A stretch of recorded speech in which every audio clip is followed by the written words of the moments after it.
February 23, 1943, Rabaul Airfield, New Britain. The morning heat already ripples over the tarmac by the time the first A6M50 lifts off. The engine's whine is sharp, clean, confident, like a blade drawn across silk. A squadron of Imperial Japanese Navy aviators lounges near the flight line. Lieutenant Saburo Kato, 26 years old, and already credited with over 30 aerial victories, shades his eyes and grins. He squints at the horizon where the blue curve of the Pacific meets the volcanic haze rising from Mount Tavurvur. Behind him, mechanics in white headbands wipe their hands on rags blackened with oil. A freshly captured wreck sits nearby, an American F6F Wildcat. Its nose crumpled, its wings sheared off at the roots. Kato steps closer, boots crunching on coral dust. The aircraft's frame still smells of smoke and burned fuel. Someone's painted a rising sun on its twisted fuselage, a joke. So this is the enemy's pride, Kato laughs. Heavy, clumsy. It must fall from the sky like a stone. His wingmen chuckle. The Americans build flying refrigerators, one says. They believe it. They have reason to. Since Pearl Harbor, the Zero Sen has been untouchable. Its agility, its range unmatched. From the Philippines to Java, it has danced circles around Allied planes. For 2 years, Japan's fighter pilots have been the aristocrats of the airmen who never lose. Men whose code Bushido promises honor only through mastery and death.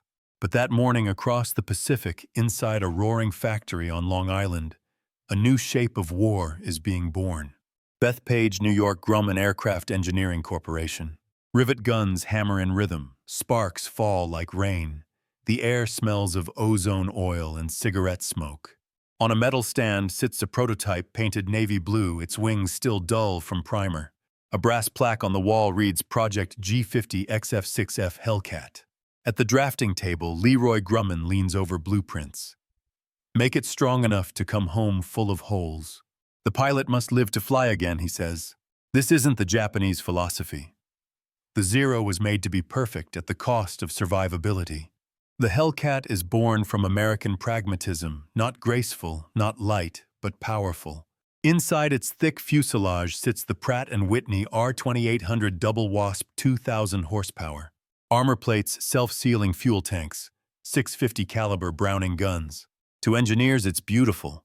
To pilots, it's salvation. To the Japanese, still a joke. April 1943, Rabaul. In the pilot's quarters, the radio crackles with intercepted chatter. The Americans are introducing a new fighter, bigger, heavier, with a massive engine. Kato smirks. They think strength is horsepower. But the sky belongs to the man who can turn. The others nod. Reports say Americans lose hundreds of planes. The air war seems decided. But in Washington, the mood is grim. Fighter Gap is written in red ink. The Wildcat was brave but outclassed. The Corsair too complex. The Hellcat must win. May 1943, Naval Air Station, Patuxent River, Maryland. Test pilot Commander Butch O'Hare sits in the cockpit of the first F6F3 prototype. Tower Hellcat, one rolling, he calls. The Double Wasp roars. At 130 knots, O'Hare pulls back, the machine leaves the earth. The climb steady. The stall warning gentle. The controls heavy but stable. He dives. The altimeter spins. The airframe hums but doesn't tremble. When he pulls out, the wings hold. Back on the ground, he grins. She'll save lives. The engineers nod. The Hellcat isn't meant to impress, it's meant to win. Back in Rabaul, the Japanese are still winning for now. But the rhythm of war begins to shift. American convoys no longer scatter. More carriers arrive. The once invincible Zero squadrons spread thin. Fuel runs low. Pilots grow weary. Kato watches the sky as a storm rolls in. Lightning splits the clouds. Bombers crawl toward Bougainville. He feels something new, not fear, but uncertainty. In Tokyo, reports describe a new American aircraft, faster, heavier, deadlier. Fighter unknown, one report says, but increased firepower confirmed. The laughter returns, but sounds forced now. In the officers' mess, someone toasts to the next American toy. But outside, the rain falls hard enough to drown out their laughter. Thousands of miles away at Grumman's Long Island plant, the first Hellcats are shipped west. Bound for San Diego, then onto USS Essex and USS Yorktown. They will sail west and into history. The sky once Japan's empire is about to change forever. August 31st. Over Marcus Island, Pacific Ocean. The sea below is a dull sheet of steel scattered with whitecaps that flash like distant explosions. From the deck of the USS Essex, the air smells of fuel salt and hot metal. The flight deck crew, yellow jerseys, helmets gleaming with sweat, wave their paddles through shimmering exhaust haze. Hellcat 1, you're clear. The first F6F Hellcat screams forward, its 2,000 horsepower double wasp howling like an unleashed animal. Tail lifts. Hook retracts. The aircraft leaves the deck in a rush of wind and thunder. Above 5,000 feet, the sky turns crystalline blue. Lieutenant Bill Tex Davenport checks his gauges, the dials vibrating in rhythm with the engine. Beside him, the rest of Fighting Squadron 9 forms up, wings bright against the sunlight. Tex, keep it tight. We're the new boys here, crackles the radio. Ahead lies Marcus Island, a coral fortress 1,000 miles from Tokyo, the first test of this new machine in combat. At 14,000 feet, Tex spots movement below, black dots climbing from the horizon. Bandits, 11 o'clock high, he calls. The dots grow fast, A6M50's sunlight glinting on their wings. Roger that, Hellcat leader. Engage at will. Tex pushes the throttle forward. The double wasp's roar deepens, shaking his bones. The Hellcat surges ahead, heavy but solid, predictable. The first Zero dives straight toward him, its cannon flashing. Tex banks left, not sharply, but deliberately. The tracers miss. He knows the Zero wants him to turn to dogfight, where the Japanese always win. Instead, he climbs vertically. The Hellcat shudders but rises like a fist through water. The Zero follows, can't match the climb. At the apex, Tex flips inverted dives and lines up his sights. 650 caliber Browning spit fire. The Zero disintegrates mid-roll, a blossom of orange and black. Splash one, Tex says quietly. On the Essex deck, crews cheer as dots vanish from radar screens. For the first time in 2 years, the Americans are winning in open combat. Rabaul, 600 miles north. The news hits the Japanese command post like a cold wind. Commander Tetsuzo Iwamoto reads the after-action report. They claim new aircraft destroyed 8 of ours for 1 loss. His adjutant shakes his head. Exaggeration, surely. But then another dispatch arrives, same results, same mysterious fighter. Fast in a dive, strong in a climb, impervious to small-caliber fire. Iwamoto frowns. It must be the Corsair. But it isn't. It's something worse, something built not for elegance but endurance. September 1943. Pearl Harbor, Hawaii. A ready room filled with cigarette smoke and a film projector hums. Young pilots watch footage of the first Hellcat battles. The new F6F has proven superior in climb rate, dive speed, and survivability, says the narrator. Tactics emphasize boom and zoom. Avoid turn fights at all costs. A hand goes up. Sir, what about the Zero's turning circle? The instructor replies coldly. If you're close enough to worry about that, son, you've already made your last mistake. Laughter ripples through the room, but beneath it is tension, the kind that comes before deployment. Within weeks, every carrier in the Pacific will have Hellcats on its deck. The new machine spreads like wildfire, Essex, Bunker Hill, Yorktown, Intrepid. Each squadron trains on one creed: don't fight fair, fight smart. Back in Japan, arrogance still reigns. In Tokyo's Naval Ministry, officers dismiss the reports as propaganda. The Mitsubishi Design Bureau keeps refining the Zero trimming ounces, adding thrust, chasing a ghost. But on the front, reality tells a harsher story. At Bougainville, Zeros intercept bombers and vanish. At Tarawa, they find the sky filled with Hellcats diving out of the sun and gone before they can react. Survivors speak of impossible speed guns that tear through armor like paper. It is not a fighter, one writes. It is a monster. November 1943, Central Pacific. A carrier task force moves silently under a full moon. On deck, Tex Davenport walks past sleeping sailors and parked Hellcats. He touches the nose of his plane, Lucky 13. Beneath the paint, faint scars show where bullets struck but never penetrated. He thinks of those who fought without machines like this men in Wildcats, forced to turn and die. Now he has armor. He has speed. He can bring his squadron home. A petty officer passes. Morning launch in 3 hours, Lieutenant.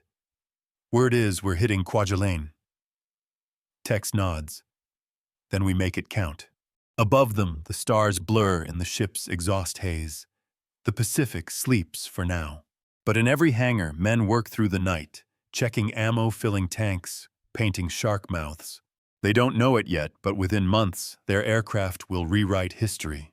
They will bury Japan's Air Force beneath the waves. The age of the Zero is ending.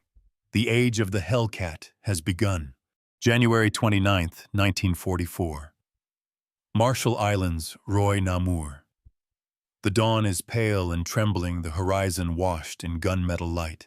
From the flight deck of USS Bunker Hill, the Pacific stretches flat and endless, a mirror broken only by distant islands.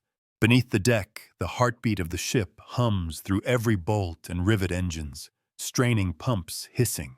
On the ready line, rows of F6F Hellcats gleam under red signal lamps. Mechanics work in silence, checking ammunition feeds. The smell of hot oil and sea salt hangs thick in the air. Lieutenant Tex Davenport adjusts his gloves, listening to the loudspeaker. Pilots, man your planes. Launch in 10. The deck becomes a living machine, handlers waving chocks, pulled props spinning. The double Wasp engines roar to life, a wall of sound shaking the steel deck. Tex climbs into his cockpit. Call sign Hellcat 206. The canopy slides shut with a metallic click. He presses the starter. The engine coughs, catches, and screams alive. Tower, this is Hellcat 206, ready to roll. Copy 206. Launch in sequence. Give 'em hell. The signal flag drops. Tex releases brakes. The Hellcat leaps forward and flies. At 12,000 feet, the formation levels off. Below, battleships Iowa and New Jersey fire salvos at Roy Island. All fighters check spacing. Bogies inbound Northwest Angels 16. The word bogies snaps everyone to attention. Radar has changed the war. For the first time, the Americans see the enemy before he strikes. Tex squints. Tiny black flecks move against the rising sun.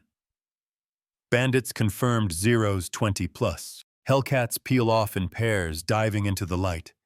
At 300 knots, the wings begin to hum. Tex spots a Zero flashing below. He dives instead of turning throttle full speed past 350. The Zero follows too late. Tex pulls up sharply, G-force crushing his chest. The crosshairs steady, the Zero's belly fills the sight. 6 Brownings roar. The enemy bursts apart, trailing smoke. Splash 1! Tex shouts. Across the radio, 2 confirmed, he's on fire. Watch your 6. The sky becomes chaos, blue sky turning battlefield. From the bridge of USS Bunker Hill, Admiral Mark Mitcher watches through binoculars. Contrails twist above the island. Small curls of smoke Mark kills. Enemy wave dispersing, sir. Intercept successful, calls the radar officer. Minimal losses. Mitcher nods slowly. Mark this day. The Zeros aren't ghosts anymore. Meanwhile, at Truk Lagoon, headquarters of Japan's 4th Fleet, the mood is grim. Captain Masaaki Inuma stands over maps. A subordinate reports 24 aircraft lost, 12 confirmed shot down. He doesn't look up. And the Americans, 2 confirmed losses, sir. Inuma sets the papers down. The silence stretches. 2, he says softly. 2. Out of how many sorties? Over 100, sir. The captain exhales slowly. Then it has begun. February 1944. Truk Lagoon.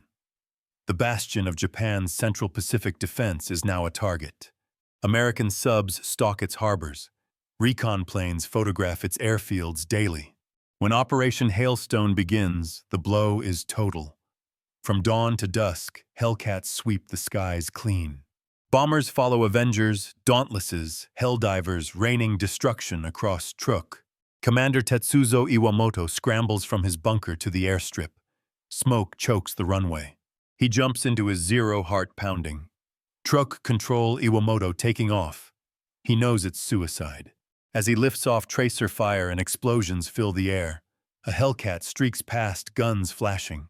He rolls away, bullets chewing into the wing. He dives toward the bay, trailing smoke. The radio is chaos. They're everywhere. We can't climb. I can't shake him. For every Zero that rises, 2 Hellcats swoop down. By midday, Truk Lagoon burns. 250 Japanese planes destroyed. American losses minimal. Days later, Iwamoto writes in his logbook, "Their fighters are heavier, slower, yet they do not die. They dive like stones and strike like hammers. I fear the war in the sky is already lost." His words never leave the base. They are found after the war in a ruined hangar. Tex Davenport lands back on Bunker Hill at dusk. The deck slick with oil and salt spray. He kills the engine, climbs out, and removes his helmet. Crewmen shout, "3 kills, Tex," but he doesn't smile. He looks toward the horizon, smoke rising from Truk Lagoon. He knows what it means. Today's victory isn't the end, it's the beginning. The Hellcat has proven itself. Now comes the real test, not of machines, but of men. The Empire of Japan has lost the edge of its blade, and the hammer has only just begun to fall. June 19th, 1944. The Philippine Sea.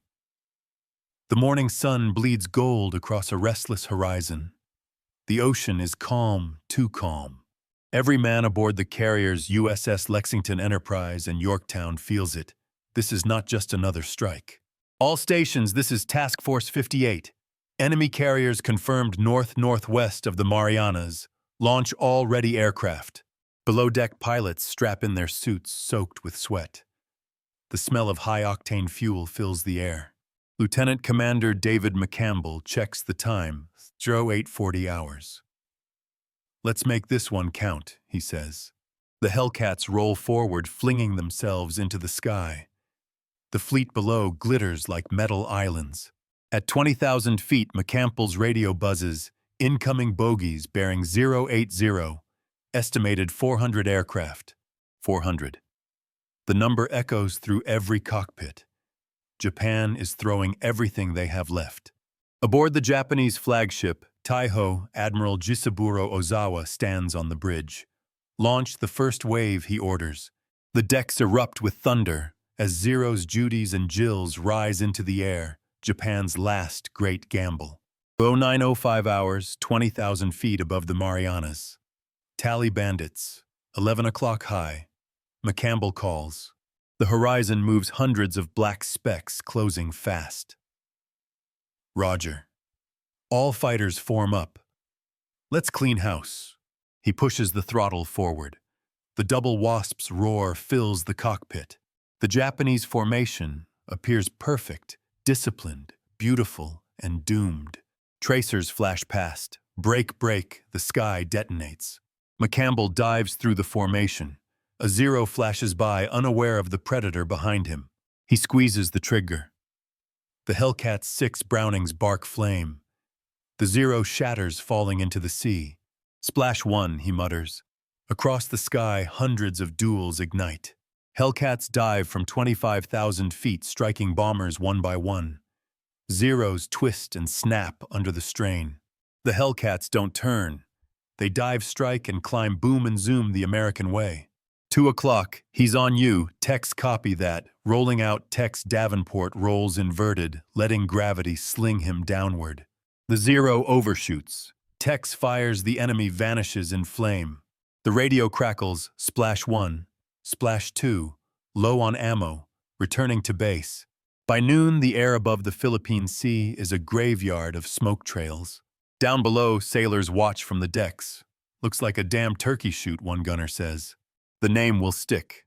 On the Taiho, Admiral Ozawa listens to static-filled reports, then silence. "Sir, we've lost contact with the first and second waves." "All of them, yes, sir." Ozawa stands still.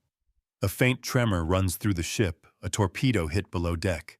Fuel fumes fill the air. The carrier is dying, and with it the dream of the Imperial Navy. Back over the sea, McCampbell climbs through 30,000 feet. His ammo is gone, but he keeps flying. Below him, the wreckage burns. In 8 hours, 300 Japanese aircraft destroyed. American losses, 9. He opens his canopy.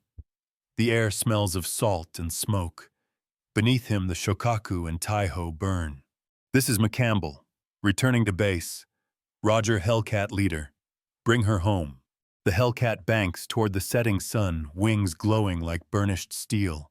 That night aboard USS Enterprise, the pilots eat in silence. The room smells of coffee, sweat, and victory. On the wall, someone pins a chalkboard tally, enemy aircraft destroyed 307. Tex stares at the number. It feels unreal. The air war is over, but not the war itself. For Japan, it will be remembered as Taiho no Gyokusai, the destruction of the Great Phoenix. For the men who flew the Hellcat, it is simpler. It is the day the enemy stopped laughing. June 21st, 1944. Guam, Mariana Islands. The island lies beneath a pall of smoke, the jungle burning in patches. Beaches are littered with wrecked barges and trucks. Out to sea, carriers circle Enterprise, Hornet, Bunker Hill, Wasp. At 400 hours, the men of Air Group 15 wake to the klaxon. The ready room glows red as pilots gather around coffee mugs. Commander David McCampbell stands before the map. Our mission is suppression. No one takes off. No one gets out. The room is silent. They all know what that means: low-level attacks, heavy flak, no cover. McCampbell folds his notes. Launch in 30. May God watch over you. Saddle up. Low 500 hours flight deck of USS Essex. Engines snarl in the dark. Flames shoot from exhausts. A chief petty officer yells, "All right, men, let's give them some sunshine." Tex Davenport tightens his harness in Lucky 13. The aircraft trembles beneath him.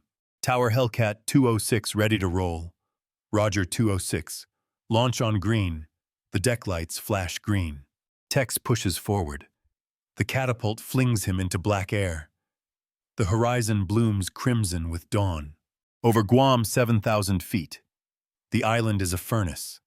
Anti-aircraft guns spit orange fire from the hills. Bombs blossom across airfields. Hellcats dive to strafe. Tex lines up on a runway full of parked Zeros. He fires 6 Brownings roar, stitching the tarmac with fire. Planes erupt. Splash the nest, his wingman calls. Explosions ripple across the field, ammo cooking off. Smoke rises in thick, oily columns reaching for the clouds. Ground crews scatter. Some run to their aircraft. A Zero lurches forward, desperate to launch. Tex spots it. "I've got a live one 2 o'clock high." He pulls up, chasing it into the sun. The Zero banks sharply, its silver fuselage flashing. Cannon shells whistle past his canopy. Tex jerks left, the Hellcat groans but holds.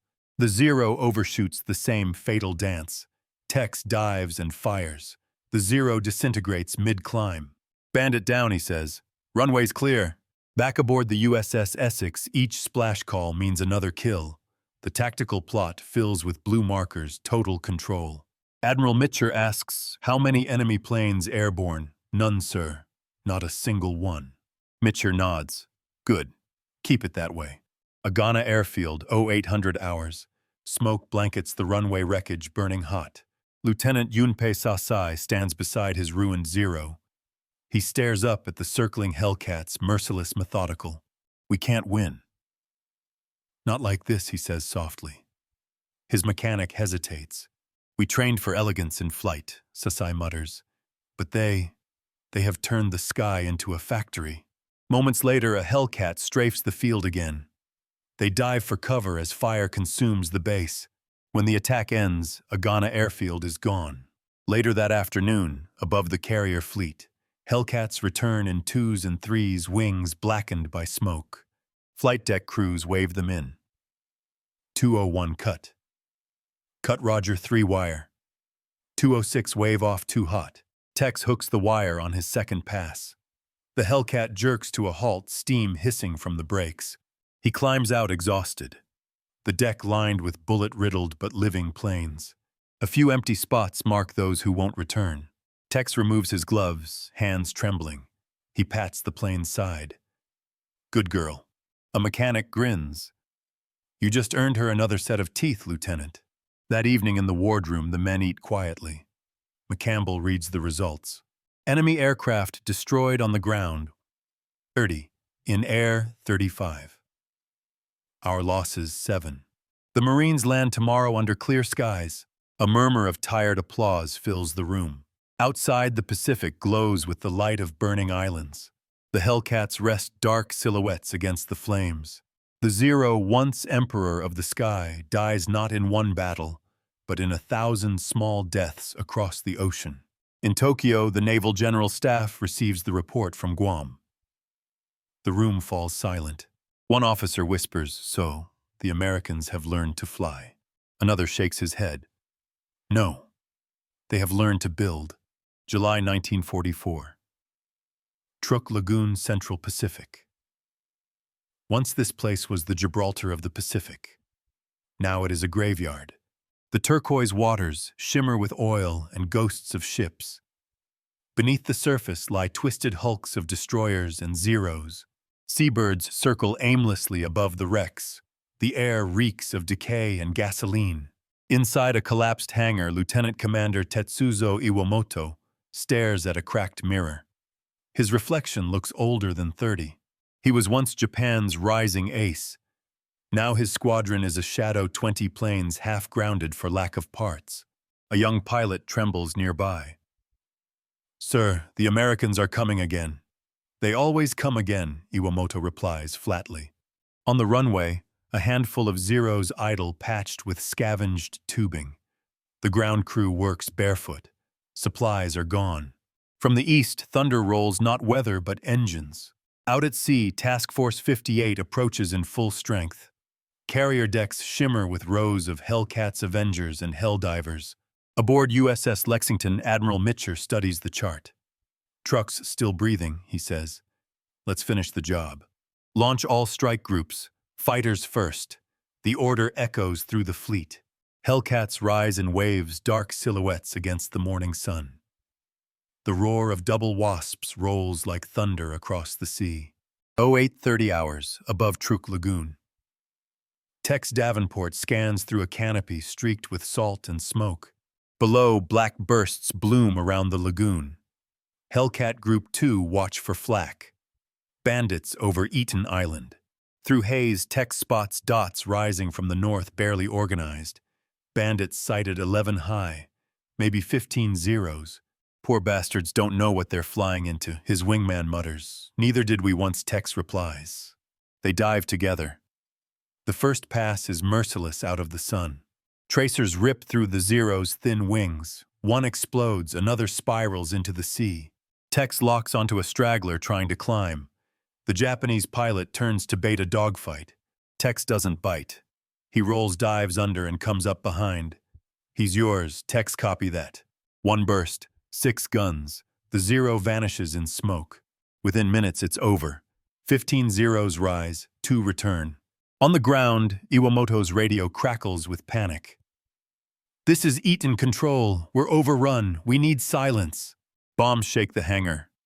His mechanic shouts, "We're out of ammunition. Then give me fuel," Iwamoto says. He sprints to his Zero, one of the last intact. The propeller whines. He doesn't wait for orders. The plane claws into the air over cratered ground. Smoke curls from a burning tanker below. Then he sees them Hellcats. Dozens, moving with machine-like precision. He climbs into the sun. One Hellcat breaks formation to meet him head-on. He fires first 20mm shells, missing by inches. The Hellcat's tracers answer lightning and daylight. Shots graze his wing punch through his cowling. Oil sprays the canopy. He dives, but the Hellcat follows slower but unbreakable. The Zero cannot endure the strain. He pulls up vision tunnels, breath crushed. His engine sputters, dies. The propeller freezes mid-spin. The lagoon rises toward him, reflecting his fall. Hours later, Tex circles the burning lagoon. "Got one of theirs alive," his wingman says. Tex watches a lone parachute drift, then vanish into wreckage. "Let him go," he murmurs. It's over for him either way. Radio updates flood in targets, destroyed ships sunk. The numbers don't feel like victory anymore. By the end of the day, Truk is finished. Japan's last forward base lies in ruins. The Empire's wings, its air power broken beyond repair.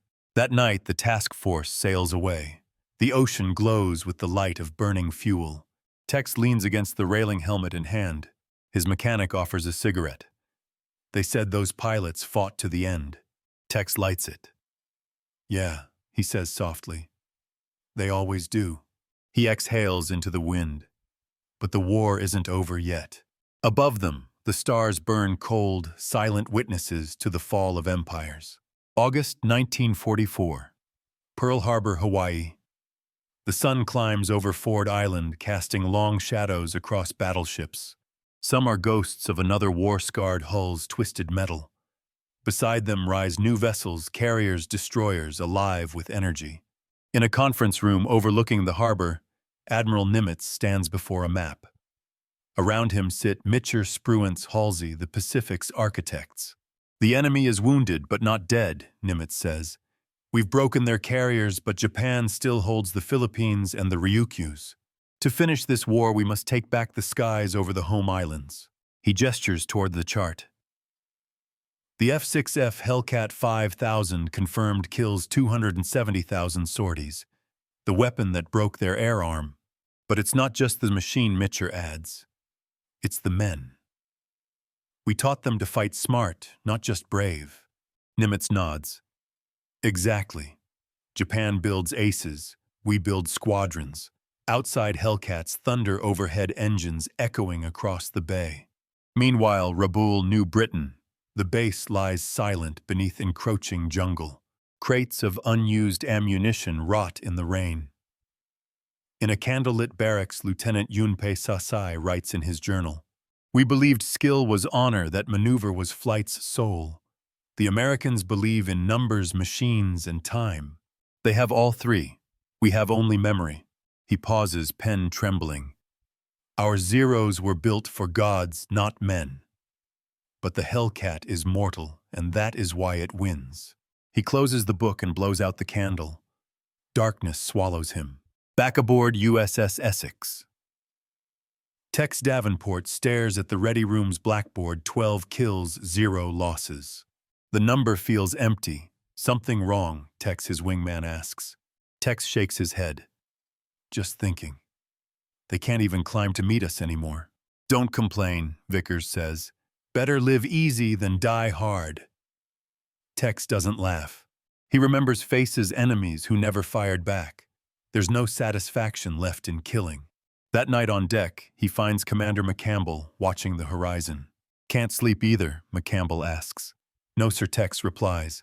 "We're heading for the Philippines next," the commander says. "Real fights ahead," Tex asks quietly. "Sir, do you think they'll ever stop coming?" McCampbell's face hardens. "Not until someone makes them." "This war isn't about revenge," he adds. "It's about ending it." Tex nods, though doubt lingers. Below deck, welders spark through the night. The sound reminds Tex of home steel heat patience. That's what the Hellcat is made of. September 1944, Tokyo. The Imperial General Staff meets in a trembling bunker. Vice Admiral Horikoshi, designer of the Zero, speaks hoarsely. "We cannot build pilots as fast as we lose them." A young officer shouts, "Then let them ram the enemy. Let their sacrifice inspire Japan." Horikoshi glares. "You mistake death for victory." An older general asks, "Then what do you propose?" Horikoshi sighs. "Pray that we live long enough to learn from them." No one replies. The silence weighs heavier than bombs. October 1944, USS Enterprise, Philippine Sea. The fleet steams west toward Leyte Gulf. Tex sits in his Hellcat waiting for launch. The deck officer's hand goes up, then drops. Throttle full. Catapult fires. The fighter leaps into the morning sky. Ahead lies the battle that will decide the Pacific. But Tex feels a heavier truth: war is no longer about who flies better. It's about who builds longer. The Hellcat isn't just an airplane, it's a message. The age of individual heroism is over. Wars will now be won by factories, engineers, and systems. Tex levels out at 10,000 feet and looks east toward the rising sun. Once that sun belonged to Japan. Now it belongs to whoever can survive it. He dives head on. The world narrows to a gun sight and a heartbeat. Tracers whip past red and green lightning. He squeezes the trigger recoil hammering through his arms. 1-0 explodes, another slides onto his tail. The canopy flashes with incoming fire. I can't shake him. Break left Tex, I'm on him. Vickers' Hellcat dives across Tex's 6. Tracers rip through the Zero's cockpit, turning it into a fireball. Got him, you're clear. Thanks, kid. The sky above Leyte is a furnace, Hellcats and Zeros twisting through smoke.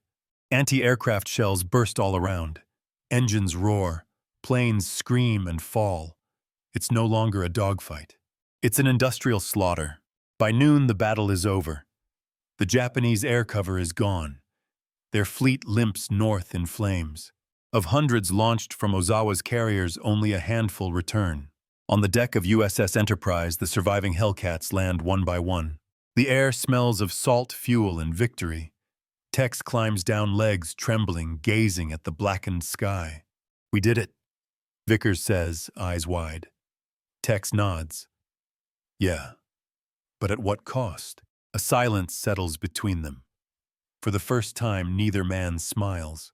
That night, as the fleet sails into calm waters, McCampbell gathers his squadron in the wardroom. The lights are dim. The ship hums beneath their feet. He looks at his men, fewer now than before. Today we broke their back, he says. The Imperial Navy will never recover. But don't forget, each of those pilots believed he fought for home. We fight for ours. Remember that difference and don't let pride make you blind. Tex glances down at his coffee. He still hears the echo of machine guns, the screams over radio. Outside, thunder rumbles over the Pacific. Another storm forming on the horizon. Tomorrow they'll fly again. The war and the sky aren't finished yet. December 1944. Luzon, Philippines. The monsoon rains have passed, leaving the air heavy with steam and rot. Over the jungles, sunlight burns through mist like a torch. From above, the island looks peaceful, rivers glint like silver snakes. But beneath the canopy, the land is torn open by bombs and trenches. The USS Essex lies offshore, a veteran of half a dozen campaigns. Men move like clockwork across her deck. The clang of tools, the hiss of refueling hoses, the rhythm of empire in motion. Lieutenant Tex Davenport wipes sweat from his brow, climbs into his Hellcat. The paint is faded, the shark mouth chipped, but still alive. Tower Hellcat 206, ready for launch. Roger that, 206. Good hunting, Tex. The catapult throws him into the morning air. 8:45 hours over Luzon. The jungle unfolds below like a living carpet. This is Air Group 15, the radio crackles. Bogies, inbound dive bombers, and torpedo planes 20 strong. Copy that. VF-15 engaging, Tex replies. He scans the horizon, then sees them. A formation of Zeros escorting Judy dive bombers. Their paint is faded, their engines coughing smoke. These aren't the masters anymore, Tex thinks. They're kids. They're still coming, Vickers mutters. Then we meet them halfway, Tex says, pushing throttle forward. The Hellcat slices through humid air. At 12,000 feet, the formations collide. Tracers flash. One Judy breaks apart. Another spirals into the jungle. A Zero latches onto Tex's tail guns, blazing. He's on you, Tex, I see him. Tex rolls right G-force, crushing his chest. The Zero overshoots, too eager. Tex cuts throttle stalls for a heartbeat, then pulls the trigger. 6 Brownings roar. The Zero erupts in flame. By noon, the sky is filled with smoke and drifting parachutes. The Japanese formation is gone. Tex scans for survivors. 4 unaccounted for, he mutters. 4 more names for the board. Later flight deck of the USS Essex. Returning aircraft land one after another, hooks shrieking on steel. Tex's Hellcat jerks to a stop. The air smells of oil and salt and blood. 2 planes didn't come back. One crashed at sea, another vanished inland. A deckhand hands Tex a folded list names. He doesn't open it. He walks to the rail, watching sunset glow like embers on the horizon. Behind him, mechanics swarm the planes. The war machine never sleeps. Meanwhile, Tokyo, Imperial Naval Headquarters, collapses under its own despair. Maps once bright with red lines now covered in black X's. Reports read the same losses total, no replacements. Vice Admiral Ozawa stands before the Emperor's envoy. We are out of planes, out of pilots. Fuel will last weeks. The officer bows. Then we will fight with what remains. Yes, Ozawa says softly. We will fight with what remains. Outside, bombers hum above Tokyo, the city's new heartbeat. January 1945. Manila. The city is rubble. The sky belongs to the Hellcats. Tex flies his 34th sortie. Each mission feels heavier, dulled by repetition. Take off, climb, strike, return, refuel, repeat. There's no resistance, only explosions and silence. His crew chief greets him. 15th Kill Lieutenant. Triple Ace Tex forces a smile. Yeah, guess so. He walks past the cheers, the laughter into silence below deck. In his cabin, he opens his logbook. Under enemy aircraft destroyed, he writes 15 enough. He stares at his reflection, older, quieter, harder. That night he stands on deck under a sky full of stars. Far north, Japan burns. He remembers McCampbell's words, "Don't let pride make you blind," and wonders if it's too late.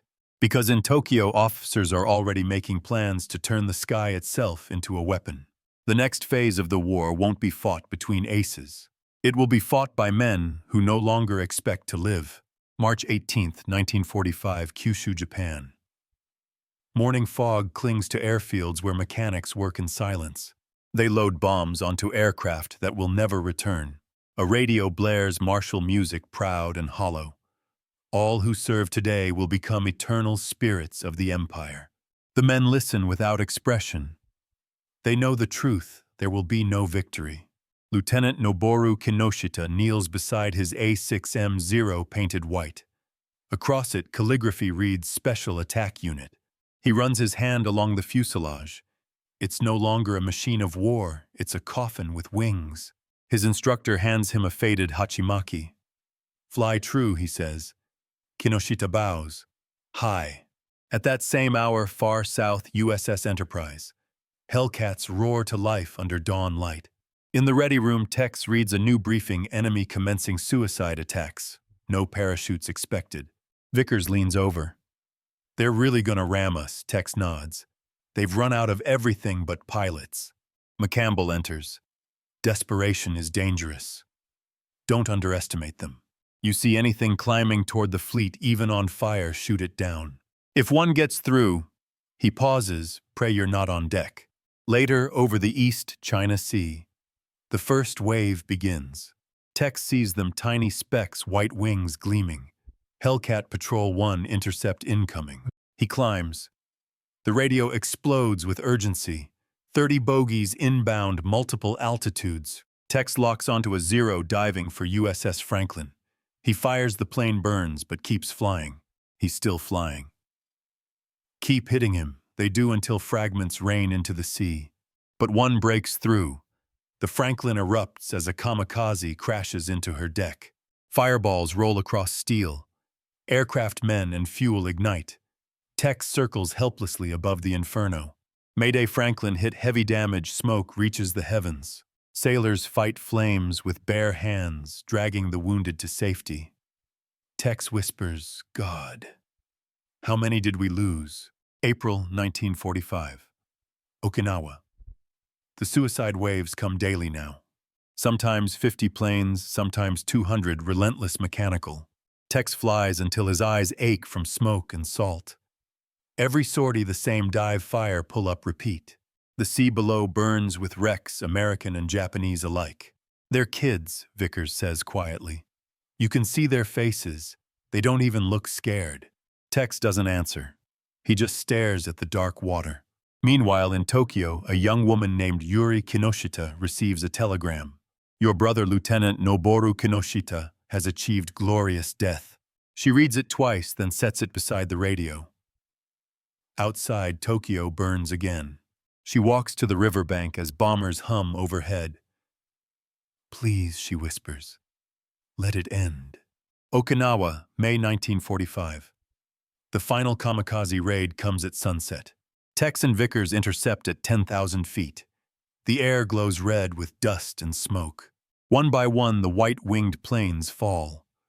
When it's over, the ocean is on fire. McCampbell's voice comes through the radio. That's the last of them. Boom. Return to base. Tex banks toward home, the horizon gold and burning. His fuel gauge flutters near empty. He doesn't feel victory, just exhaustion, a hollow kind of mercy. The war in the air is over. Japan's wings are gone, its skies empty. But on the horizon, something darker takes shape, a weapon that needs no wings at all. June 1945, Iwo Jima airfield. The volcanic rock still smells of sulfur and cordite. Rows of Quonset huts glint under the sun. The island is a wound carved into the Pacific, alive with ghosts. Lieutenant Tex Davenport stands beside his Hellcat, staring north toward Japan. He's flown 142 missions, seen Zeros fall, fleets burn, friends vanish. Yet the war isn't over. A jeep rattles across the tarmac. Commander McCampbell steps out, clipboard in hand. Orders just came through, he says. We're pulling back from strike duty. New aircraft take over tomorrow, B-29 Superfortresses. The Hellcats stay for defense. Tex frowns. Feels strange, sir.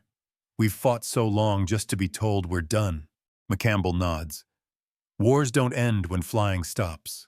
They end when dying stops. That night, Iwo Jima barracks. Pilots drink coffee and trade rumors. They say Japan's out of fuel, one mutters. Maybe even surrendering. No one believes it. Tex stares out the window. The glow on the horizon isn't sunrise, it's Tokyo burning. They say we've bombed 60 cities in a month, Vickers murmurs. How much more can they take? Tex stays silent. He remembers a phrase from the radio Project Manhattan. No one knows what it means, but it sounds like an ending. July 1945, Tokyo, Japan. Air raid sirens wail through a city of ash. Families huddle in basements as waves of B-29s pass overhead.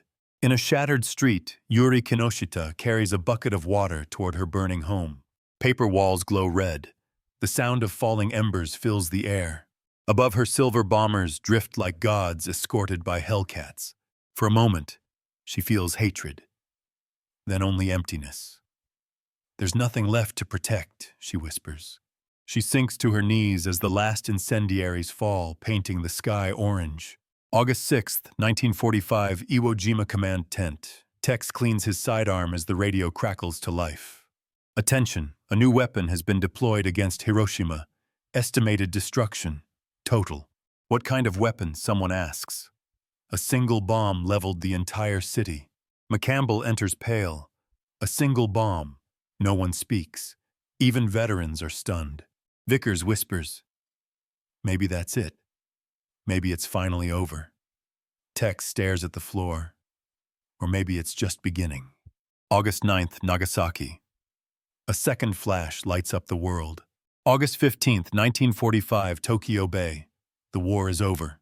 The Emperor's voice trembles through the radio. We have resolved to endure the unendurable. In Tokyo, Yuri stands among the crowd.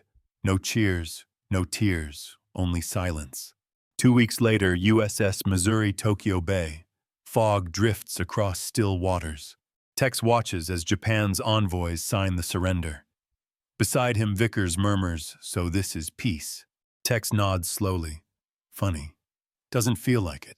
He looks at the wrecks scattered across the bay. The laughter, the fire, the thunder, all gone. That evening, Tex walks the deck one last time. His Hellcat rests near the stern, scarred but loyal. He runs his hand along its wing. You got me here, he whispers. Guess that's enough. He turns toward the sunset. For the first time in years, the Pacific is quiet. Above him, the sky glows gold, empty, endless, and free. September 1945. Pearl Harbor. The Pacific is at peace, but the air still hums with memory. The harbor looks the same, ships, cranes, gulls, yet nothing truly is. Lieutenant Tex Davenport steps off the transport ship. He pauses, staring at the Arizona Memorial gleaming in the light. Beneath it lies the ship that started it all. Oil still seeps up drop by drop like tears. He breathes deeply. For the first time in years, no engines, no sirens, only silence. A jeep pulls up. "You Davenport, sir. Orders say you're heading home." Tex nods. Home. The word feels strange in his mouth. As they drive past rows of parked Hellcats, he sees chipped paint and folded wings. Tools of victory already obsolete. "They say the Navy's switching to jets next year," the driver says. Tex smiles faintly. Whole new kind of war, too. 2 weeks later, Davenport, Iowa. Cornfields glow gold beneath the autumn sun. When Tex steps off the train, the air feels impossibly quiet. He half expects engines, but only hears the wind. His mother meets him at the station. Smaller, older, trembling.